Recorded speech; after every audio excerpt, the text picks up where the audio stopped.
The United States Constitution is a short document because our founding fathers were wise enough to understand that they wanted to keep the central message clear.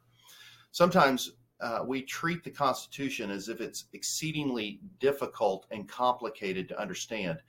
I do not believe that was the intent. I don't believe it's the case. It reminds me in some ways of when I was a head of school. Got all these things to do. I could get stressed out. And on occasion, I loved going down to the pre-K and kindergarten wing. Those kids are just vibrant and fun. They're really no respecter of persons. And I'd love to go down there and sit down with them during a lesson, read a book to them, just enjoy the interaction with those little ones. And I always learned a lot from those teachers. I think kindergarten teachers, more than many, really recognize the importance of keeping the main thing the main thing. Think about virtue lessons that we teach the youngest of our students. They're taught truths that are profound and they extend throughout our whole lifetimes. For instance, the golden rule, that they should treat others the way that they want to be treated. When that's taught to the youngest students and they live that out, it's a profound formational aspect of their education. I think about the way we teach kids to bridle their tongues, right? If you have something nice to say, then say that, be encouraging. If you don't have something nice to say, don't say anything at all. Those are lessons that are incredibly important later on. I love how we teach them to respect and obey authority and to, I remember the definition for obedience was doing what you're told when you're told to do it with a happy heart attitude. How much better would we be as adults if we would follow that sort of rule when it's appropriate for us to obey and respect authorities that are over us? And so these lessons were just consistently taught to these young students. And I love that about being down there with them. They were also taught about practical productivity, important things first. Another way to say that is that all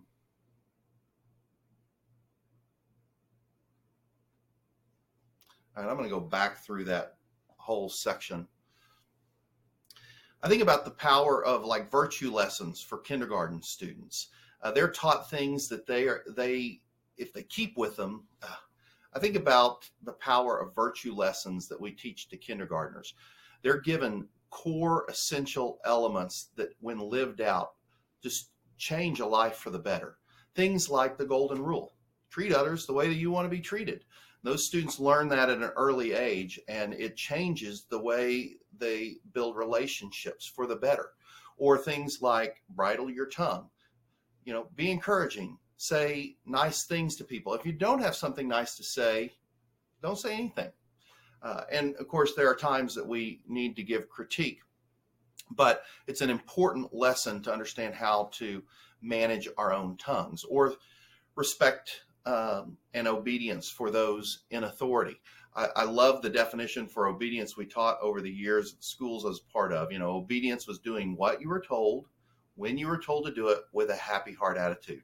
I'm often reminded, even when I'm responding to authorities that are over me, how much better I would do if I would follow that rule of obedience and especially maintaining the happy heart attitude about things.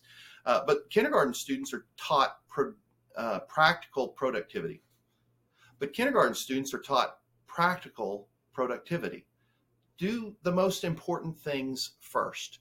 If you're making a to-do list, put the most important things at the top of the list and do those first, right? And so I believe that principle was very much in effect when our forefathers were writing the Constitution. It is a short document. They were trying to get down to the gist of governance, and they didn't want it to be too long and too wordy and too complicated, because that didn't make for good governance. Madison had done extensive research about how to write constitutional law, and as the framer of the Constitution, he put all of those lessons into the different plans that were brought forward before the Constitutional Convention. And there was a lot of deliberation and back and forth and compromises and adjustments that were made, but they tried to keep the core elements simple and straightforward. That is very true of the Bill of Rights. So the writing of the Constitution was miraculous in many respects. First off, the delegates had been sent there to fix the Articles of Confederation, which were failing. The country was about to be in bankruptcy. And so they gathered together, but they had not really been authorized to write a new constitution, even though quickly the delegates began to realize that if we want to save the country, we've got to come up with a new form of federal government. And so lots of disagreements and arguing, but it was miraculous that they could even come to a point of compromise to have a document that was approved by the members of the convention. And they did. But one of the things that was left out that was probably the largest issue for ratification was that the Constitution did not include a Bill of Rights.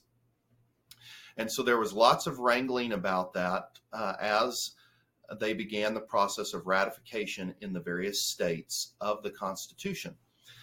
And in that, basically, it became clear that if they didn't get a Bill of Rights added, that the full ratification of the Constitution was just not going to happen.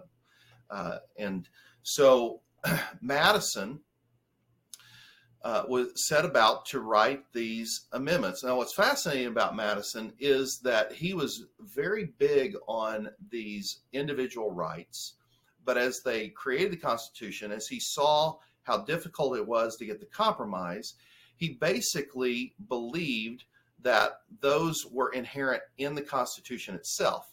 But others kept assailing that sort of idea that it left citizens vulnerable and that the Bill of Rights needed to be explicit and written. Madison was very resistant at that point, early on in that, because he was afraid that it might be a slippery slope, and then they start changing the Constitution. Would it undermine this thing that had been barely won to begin with? And so he went into the forming of a Bill of Rights to present with trepidation. But once he got into it, all of the things that were so central in his thinking and central in the culture's thinking amongst the forefathers and the various deliberations that happened in all of the meetings really came out in the order of the Bill of Rights. Because they had to decide what was going to be in there, what was not going to be in there. And ultimately, they had to decide on what's the best order for the Bill of Rights. And so there was a very important rule there. The most important things were put first. So they give special notoriety to the First Amendment. Madison's chief concern in a Bill of Rights was the freedom of conscience or freedom of religion.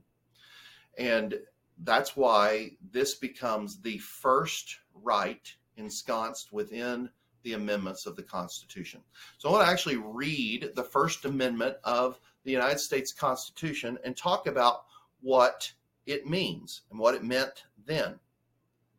So Amendment 1, Congress shall make no law respecting an establishment of religion or prohibiting the free exercise thereof, or abridging the freedom of speech, or of the press, or the right of the people peaceably to assemble and to petition the government for redress of grievances.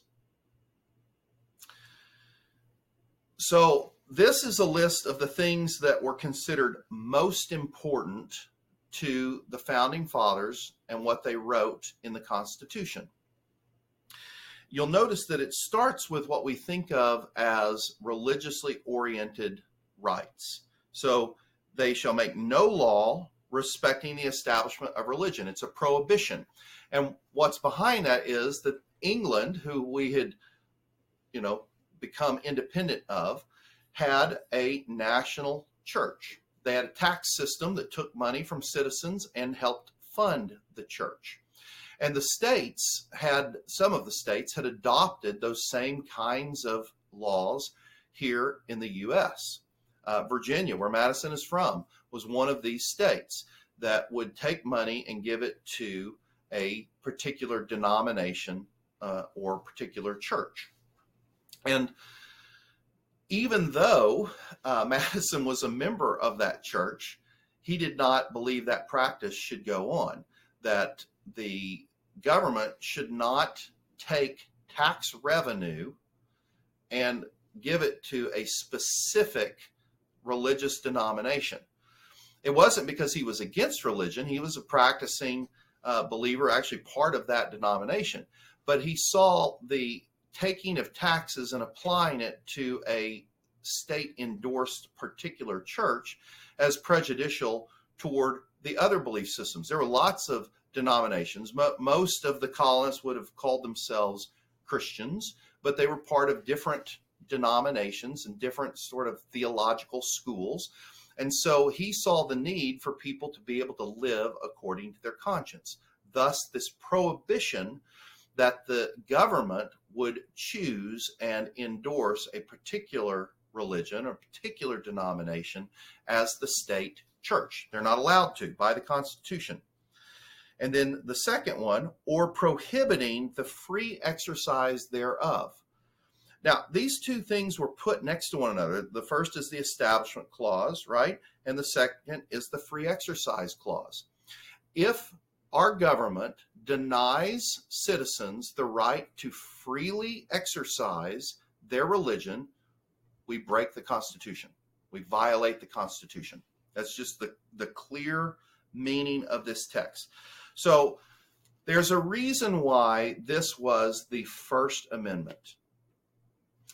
The colonists that came over from England in the first place and from other countries and at other times, one of the primary motivations for coming to the New World was for freedom of religion. Some of the first colonies that was their primary purpose in coming to America. You had access to land, but a lot of it was they wanted to be able to practice what they believed without interference by the government. And so this became the core belief, the core right that the Constitution sought to protect with the Bill of Rights, which is why it is the first part of the First Amendment. So that brings us to current day. That is not difficult to understand what they were trying to do. We're not going to tax people and then give it to a specific denomination against the wishes of other citizens in the U.S. But we're also not going to tell any citizen that they can't freely exercise their religion. So one of the grand difficulties is in education, how do you do that? Because this free exercise clause applies to every school administrator, every school teacher, every student, every parent who has guardian rights over those students. Every one of those citizens has a right to freely exercise their religion. When we tell teachers and administrators that they cannot exercise their religion in the way that they practice their profession, we violate the Constitution. There's just a simple bottom line about it. We violate the Constitution.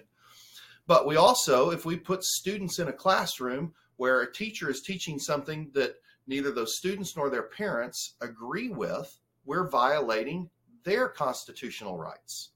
So how do you do that? How do you establish a system that allows for the free exercise of religion by administrators and teachers and students and parents all alike? And I believe in our world today that is entirely possible just because of transparency. I believe that funding for schools and for education generally can be decided upon by parents. Equitable tax systems that collect money and distribute that money so that our citizenry is getting a thorough education can go forward while not violating people's free exercise of religion and not violating an establishment of a state church, right? In fact, I would argue that our current system is closer to establishing a state church than if we just funded whatever parent choice was made on education. Because, and I'll have other video on this, the default is to a religion called secular humanism. And so I believe that we are violating the Establishment Clause because we have prohibited most religions within school systems and have allowed one religion to dominate, and then we're taxing everybody and funding that particular belief system. And so the government in their funding paradigm is daily violating the U.S. Constitution and the Establishment Clause. And on the other side, we're violating people's rights to freely exercise their own faith.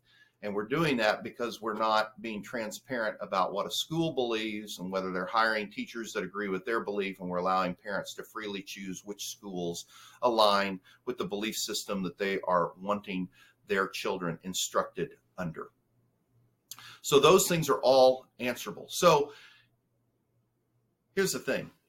Let's apply those great lessons that we learned even back in kindergarten to our understanding of the Constitution. Words have meaning. They mean what they say. There was a context where the Constitution was written, and that has power and import today. We need to understand the basic meaning of the Constitution, and we need to have the courage to apply the Constitution. If something needs to be changed, that avenue is available. That's why the Constitution includes an amendment system. These first 10 amendments were the first example of that, right? We didn't have a Bill of Rights. That's got to be clarified. We're going to add these Bill of Rights. So they did. They went through the very high bar of a constitutional amendment process. Well, if we want other changes to the Constitution, that can be done, but it requires a constitutional amendment. And without a constitutional amendment, the clear meaning of the Constitution must be applied. It is the highest law of our land. And so that's what I'm pushing for. I'm pushing for the opportunity to actually apply what the Constitution says to the way that we fund schools in the United States of America. I'm asking you to join the Be Wise campaign. WISE is an acronym. W stands for watch the videos, which you're doing. I impart what you've learned.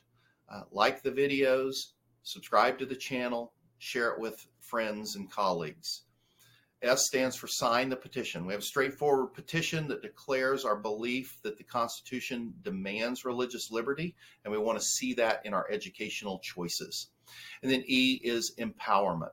We need funding to be able to continue this fight. And so we're asking you to consider a one-time donation or become a sponsor for Kyrie Christian Education Services, that we can continue coordinating the effort to have our constitutional rights for free expression of religion applied to our school choices.